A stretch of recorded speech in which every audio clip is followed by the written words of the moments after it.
not come to those who fall asleep. The American dream.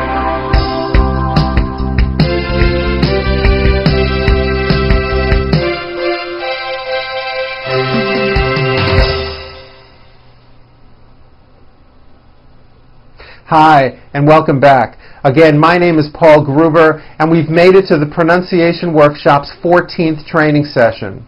What I have done in these last two sessions is put together reading passages that contain all of the material covered throughout the program. In the past, my clients have often requested that I do some paragraph reading using correct American pronunciation so that they could hear and repeat and get a chance to practice everything that they have learned in the program. It's sort of like a review. I have been told many times that this is extremely helpful and aids in the overall improvement of pronunciation abilities. So therefore, this is what I have done. Today's session contains 4 short paragraphs. Each paragraph is designed to address everything that we have covered: consonants, vowels, intonation, phrase reductions, and word endings. All the components needed to speak clearly and with good pronunciation.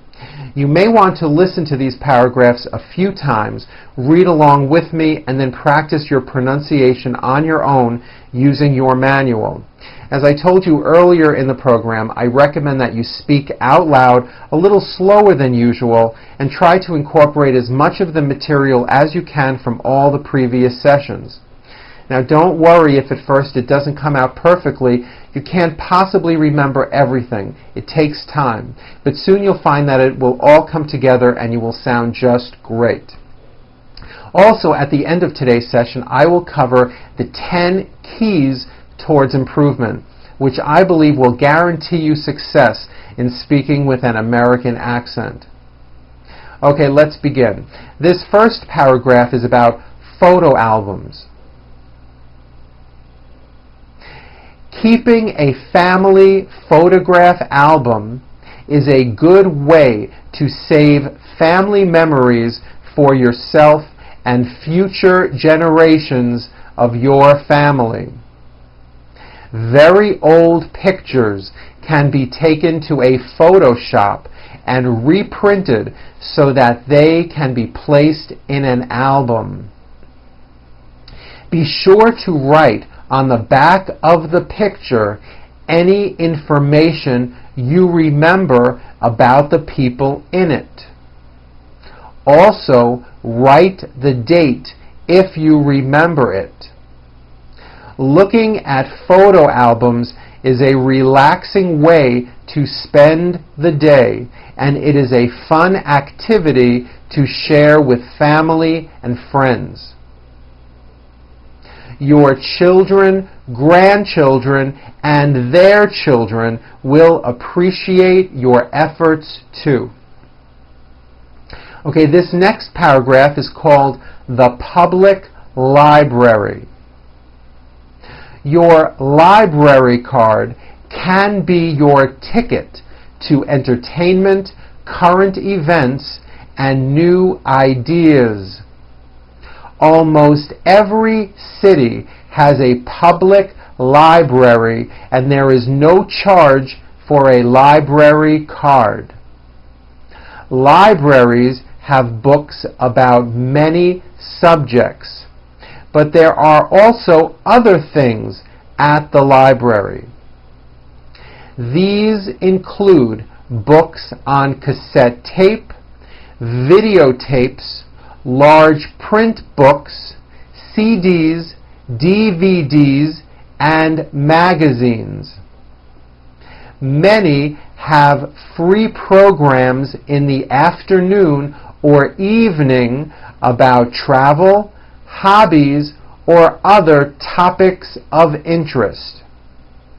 Some cities also have a bookmobile or traveling library, which brings the library right into your neighborhood. Very good. Okay, this next paragraph is about John D. Rockefeller, who is a famous American. John D. Rockefeller did 3 amazing things.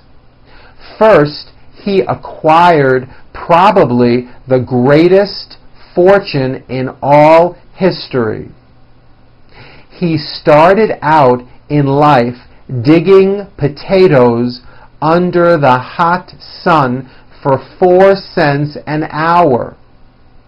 In those days, there were not half a dozen men in all the United States who were worth even $1 million.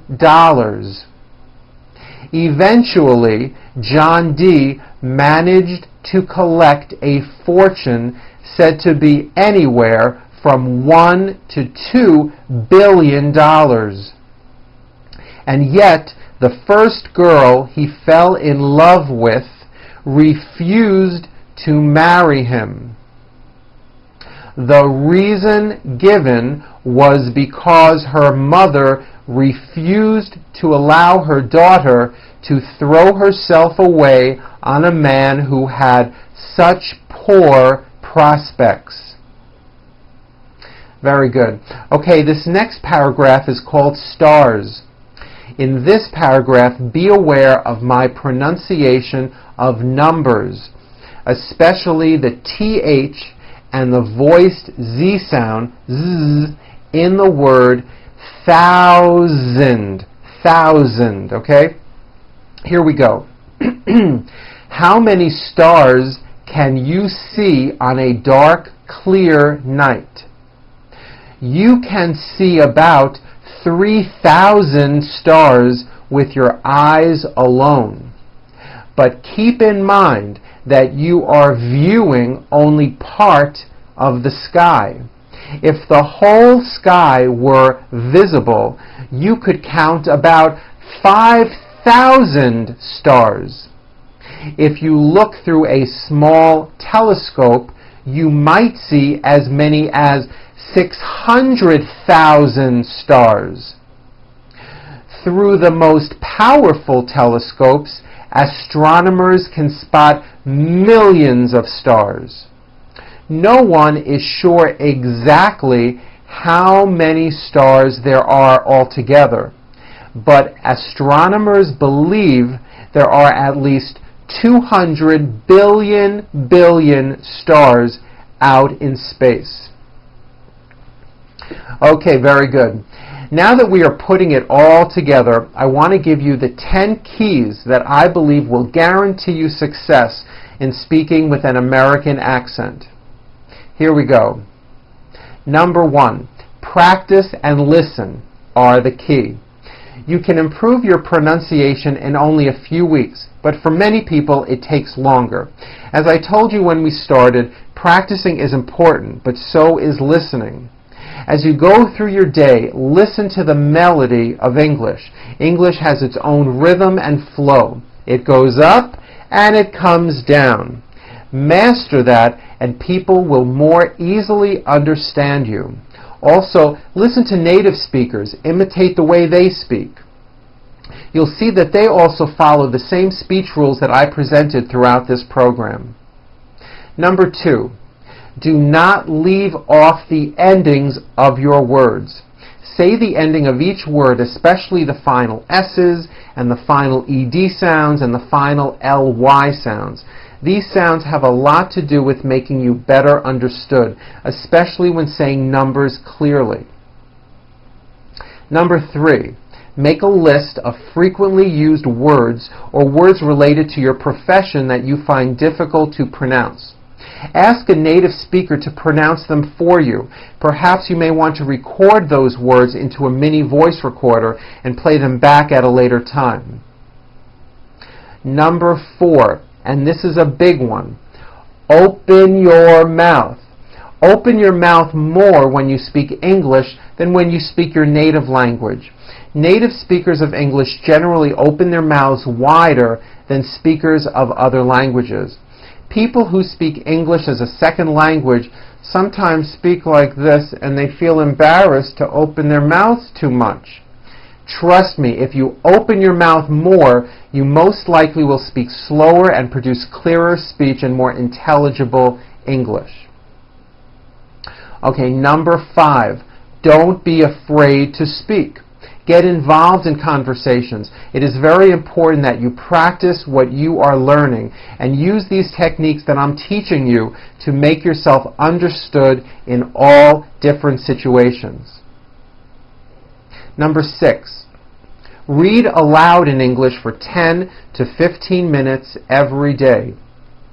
This will help you strengthen and retrain the movement patterns of your mouth muscles that you use to produce intelligible English. It will also give you the experience to focus strictly on pronunciation without having to think about anything else. Number 7, record your own voice and listen for pronunciation errors. Now this could be just audio or audio and video. It's a really good idea to do because it will increase your awareness of pronunciation mistakes that you may not even be aware of. Number 8, watch the mouth movements of native speakers and try to imitate them. When you watch TV, look at the mouth movements of actors. Repeat what they are saying. Try to imitate the intonation and rhythm of their speech. Number 9, here's a really good tip that many of my clients do. Buy books on tape and also buy the actual book. Go to your favorite bookstore and buy a book that you will really enjoy reading on tape and then also buy the same book. Be sure that the person reading on the tape is a native-born American. This is very important so that you can hear their American pronunciation. Listen and read out loud at the same time. Maybe record yourself reading some sections of the book and compare the sound of your English with that of the speaker from the recording. Many of my clients have found this to be an extremely helpful step in improving their English. And here is the last one. Number 10 is be patient.